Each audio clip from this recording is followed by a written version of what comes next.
Hi, this is Lisa Van Claveren, Volunteer Ombudsman Program Coordinator for the State of Iowa Long-Term Care Ombudsman Office. And I just want to give the Volunteer Ombudsman a COVID update.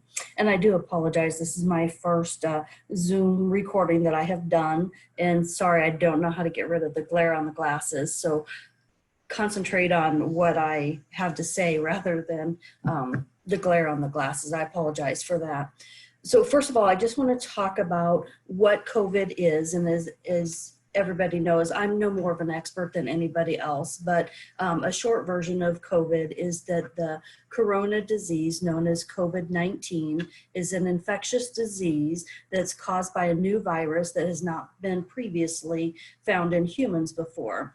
The disease causes respiratory illness like the flu with symptoms such as a cough, fever, and in more severe cases, difficulty breathing.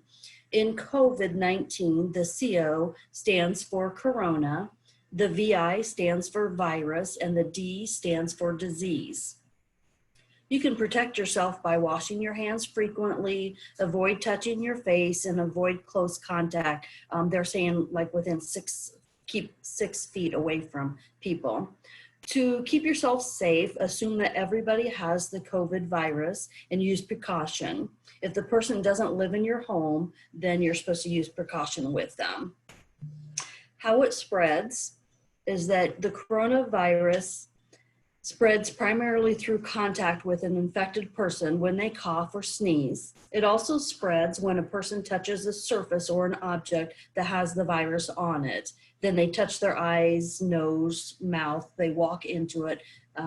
That's how it spreads. The virus can remain on surfaces anywhere from a few hours to several days, depending on what that surface is, whether it's plastic, metal, cardboard. That depends on how long the virus stays on the surface. The virus's impact on other states, each state has their own individual timeline of how the COVID-19 is impacting that state. Some things to consider is the population density within that state. That affects the spread of the COVID versus states like Iowa that are more rural population. The Washington state was the first known state affected in the United States with this virus. States like New York have been hit hard because of their high population density compared to Iowa that's more rural. It is important to flatten the curve by social distancing, stay in place, follow the CDC guidelines of washing your hands, covering your cough, and if ill, call the doctor before you visit the doctor's office to help mitigate the spread of the virus. This is not new information, it's information that we've all been told. The impact on Iowa, as the rest of the nation and the world, has been impacted by COVID-19 as we are in unprecedented times. In Iowa, only essential businesses remain open, and a lot of people are telecommuting to work from home for the first time, which that's myself, and that's why we're doing this Zoom from my apartment. With these unprecedented times comes change that we're all not used to. For the first time, the Long-Term Care Ombudsman and the Volunteer Ombudsman have been asked to not visit the long-term care facilities in person to help mitigate that spread of the COVID virus. We've had to create other ways to advocate for our residents in our assigned facilities. Some ideas that some of the volunteers have been doing is that Julianne and Frida have been making and sending thanking of you cards to the residents in their assigned facilities.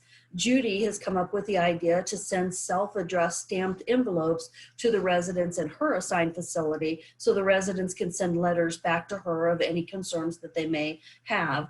All volunteers can also send out our volunteer ombudsman self-addressed envelopes, put your attention name on those envelopes, and that way the letters will come back to the office so that you don't have to give out your home address. That's another option. So if you want to use that, that would be a great resource. And let me know if you need more self-addressed stamped envelopes, and we'll get those out to you in the mail. And then once we receive those concern letters back into the office, we will scan them and send them to you so that you'll have a copy of the letter that was sent to you as a volunteer ombudsman. Becky is calling the residents so that the ones that she's had previous contact with and knows their phone numbers so that she can follow up on any issues that have been left unresolved or if they have any new concerns. So if you know direct telephone numbers of your residents, give them a telephone call. Or if you have their email, you can contact the residents by email.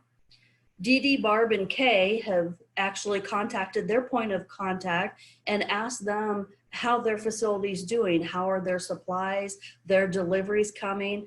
How's their staffing and their PPE situation, personal protective equipment? How's all of that holding out? They got wonderful updates from their point of contact on how the facility is faring through this COVID situation, how they're working with their residents in this time of need.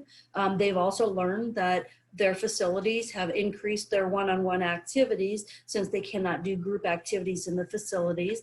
They've also hired additional activity people or else recruited from within their own facility, additional activity personnel that can do activities in the evening too, which is something that they weren't doing before.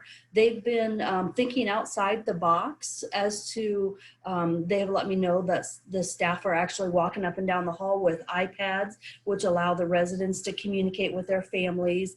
And they've also talked about stories of their families are visiting their loved one outside the windows. So that's what they've learned by contacting their point of contact and finding out what's going on in their facility since they haven't been there for a couple of weeks. Katie has put some activities on our website, the Iowa Department of Elders, let's see that, what's it called? Iowa Department of Elder Affairs on our website. Katie's put some activities that are geared towards residents to help them during this social distancing period. And then if you know telephone numbers of your residents or call the facility and ask to talk to a specific resident, email the residents that you know their email contact information, reach out to the residents and see how they're doing. If they have any concerns, keep in contact with your facility through your point of contact. Katie and Kim have been passing on any calls that come into the office to the volunteer ombudsman from the family, the residents, or the surveyors. We actually have had some reports of surveyors doing remote surveys. So we've been passing that information on to the volunteer ombudsman. And when you do get that call saying that the surveyors are surveying the building remotely, your assigned facility, then we just encourage you to follow up with the surveyor by telephone. They give you the telephone number, and that way you don't actually have to go to the facility because we don't want anybody exposed to anything that's in the facility, or we don't want to be the one that goes into the facility exposing the facilities also. The reason I wanted to talk to everybody was a couple changes that are coming. You know, we've talked about not being in the facility, which is a major change for the Volunteer Ombudsman program. The other thing is that there is a new change from CMS, and that is that the new guidance from CNS now allows transfer of COVID-19 patients. CMS is waiving certain requirements to allow long-term care facilities to remove residents within a facility. They can transfer a resident to another long-term care facility solely for the purpose of cohorting and separating residents with and without COVID-19. This helps residents with COVID to place them in units or facilities that are prepared to care for them. It also helps the residents without the COVID virus to keep them in units or facilities without other COVID infected residents. So what this is saying is that the CMS has granted the facilities the authority to move residents temporarily during this virus outburst, that they can move the residents, the facilities can move the residents from room to room without giving the proper 30-day notice that we're all used to. so that they can make sure that they're not mixing the residents that have the COVID virus and those that do not. So it's a safety issue. So they can move a resident without prior authorization from room to room, or they can actually move them from one facility to another. And so I do not know how to technically put that guidance from CMS onto the screen. So we will make an attachment, we as in Katie, will make an attachment so that you will have that information that came out from CMS. And again, I apologize, I just don't know how to do the attachment, but I do want to get that information out to you without delay.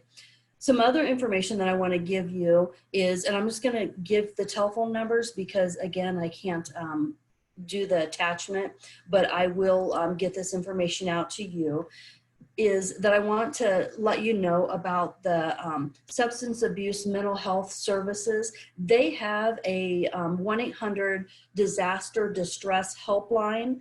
I want to give that information to you so that you have that as a volunteer ombudsman, as well as you can relay it to any residents that you feel need this information. What it is it's for anybody that is having problems with substance abuse or mental health issues, any concerns, because let me tell you, you know, doing this self quarantine and social distancing, it takes a toll on a person without mental health issues.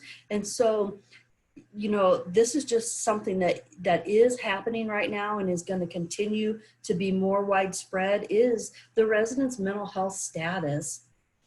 And so the toll-free telephone number is 1-800-985-5990.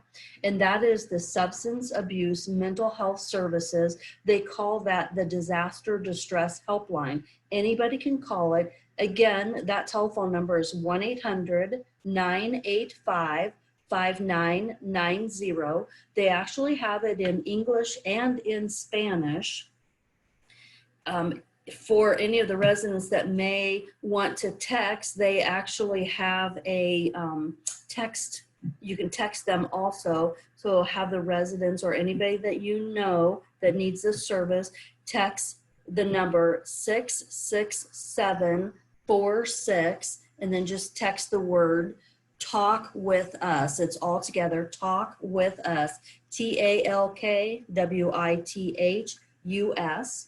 And again, the number that they text is 66746, and then the same group will reach out by text rather than by telephone. And then if the person needs to text in Spanish, then the number, it's the same number, 66746, and then just text the word I'm sorry, I don't know how to pronounce it, but hablanos, HABLANOS, and then they will talk to them in Spanish. And then for anyone that is hard of hearing, the telephone number for them to call so that they can use the special device so that they can hear the message on the other end of the phone. That telephone number for the distress helpline for the hearing impaired is 1-800-846-8517.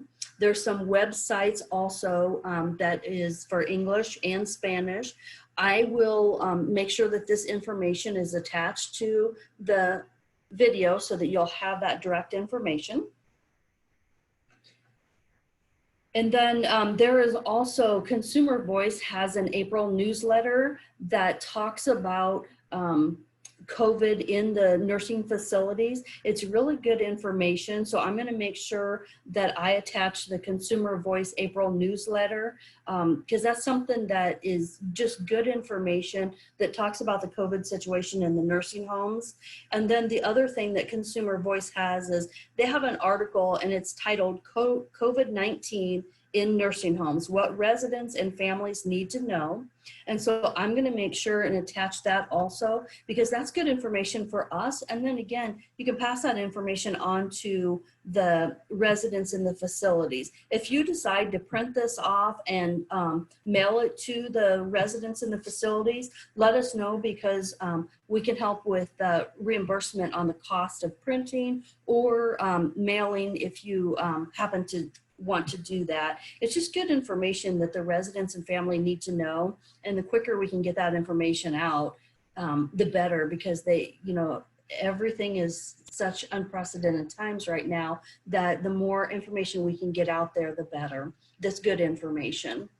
The other thing is there is a legal aid COVID-19 hotline, and sorry, I got to get to the telephone number. I can see part of it.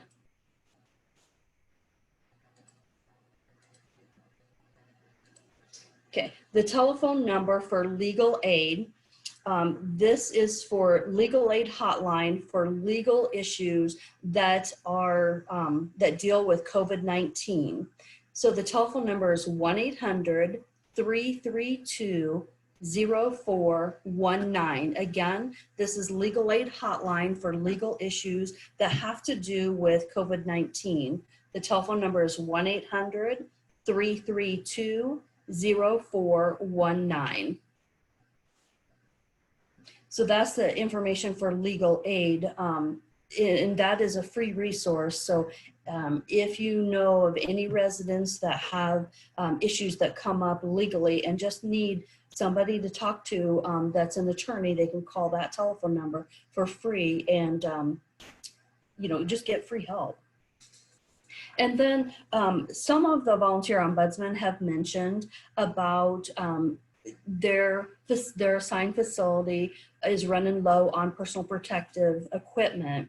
And so what we need to do to educate the facilities is that they need to contact the emergency management for their specific county. So I have a list of who all the emergency management personnel are for each county. So I will also attach that so that you'll know who the contact is for your specific county. And it's not up to the volunteer ombudsman to contact the emergency management for the facility. The facility needs to do that themselves. But our role is to just provide the information and the referral contact to the emergency management for the facility. Just let them know who the contact is, what their telephone number is, so that they can get personal protective equipment for their facility, because that is definitely needed. A couple messages that I want to give to the volunteer ombudsman is that Katie will keep the State Long-Term Care Ombudsman Office website updated on additional resources as we learn about them. And then I will keep the volunteer ombudsman updated by email and maybe video messages if this goes well on our website, but try and keep the volunteer ombudsman updated on what's going on, as we know it. The problem is, the information changes so quickly, and I know that everybody's been told that, but if I rattle off statistics today, they are definitely not going to be the same statistics for tomorrow. And then the long-term care ombudsman are keeping in contact with the long-term care facilities across the state of Iowa by phone. So if you have in your assigned facility, if you have a resident that is very coherent and would be able to answer questions, the long-term care ombudsman are looking for residents in the facilities that they can call and talk to them about how things are going in the facility, such as, are they getting the laundry back from the, when they get their clothes washed, are they getting the laundry back? Are activities being provided individually? How are the meals in the facility? Are they getting the medicine? Just general questions that the long-term care ombudsman, they are talking to the administrators of the facility. The long-term care ombudsman are, but they also want to reach out to some residents in the facilities. So if you have a resident that's very coherent that you think would be great for the long-term care ombudsman to reach out to, if you could either call me or confidentially email me the name of the resident and a telephone number of how the long-term care ombudsman can get a hold of them. We have one long-term care ombudsman, Kim, that's making a spreadsheet so that then we can have the long-term care ombudsman reach out to that specific resident. So if you have somebody in mind that you think would be great for the long-term care ombudsman to reach out to, give us a telephone call, let me know, and I will get that information to the long-term care ombudsman so that they can follow up with the resident. So that way they're talking to the administrator as well as checking up on a couple residents to make sure that the information that we get is universal. And then let me know if you are doing anything different in your assigned facility to keep in contact with the residents during this COVID situation, so that I can pass that information on to the other volunteer ombudsmen. Some of the volunteer ombudsmen, like I had mentioned earlier, have said, hey, this is what I'm doing. And so I just wanted to pass that information along to you because, communication is the key, as we've all learned, definitely in this position. And so your residents also need communication. Do I expect you to go to the facility? No, absolutely not. Do not go in the facility until you get the all clear from me saying that we can go back in the facilities. Because even when this ban is lifted, it may be a few days before we get back in, weeks, who knows. You wait until you get the all clear from the state long-term care ombudsman office, allowing us to go back into the facilities because we want to make sure that the volunteer ombudsmen are safe and then keep the residents safe. We don't want to take anything into the facility, nor do we want to bring anything out of the facility. So definitely keep yourself safe out there. And if you have any questions, you can contact me by phone, which is 515-971 I forgot my number, 6294, or you can email me at lisa.vanclavern@iowa.gov if you have any questions. And thank you for bearing with me for my first Zoom conference. I have decided that I can no longer say technology is a challenge. I am going to say that I will master this technology. It might not be today, but that's my goal, is I'm going to master technology. So thank you for bearing with me on this first Zoom that I have done solo. So stay safe out there. Please call me or email me if you have any questions, and I will get all the attachments put on to this website, as well as I will also email them to you too. Thank you. Have a great day. Bye.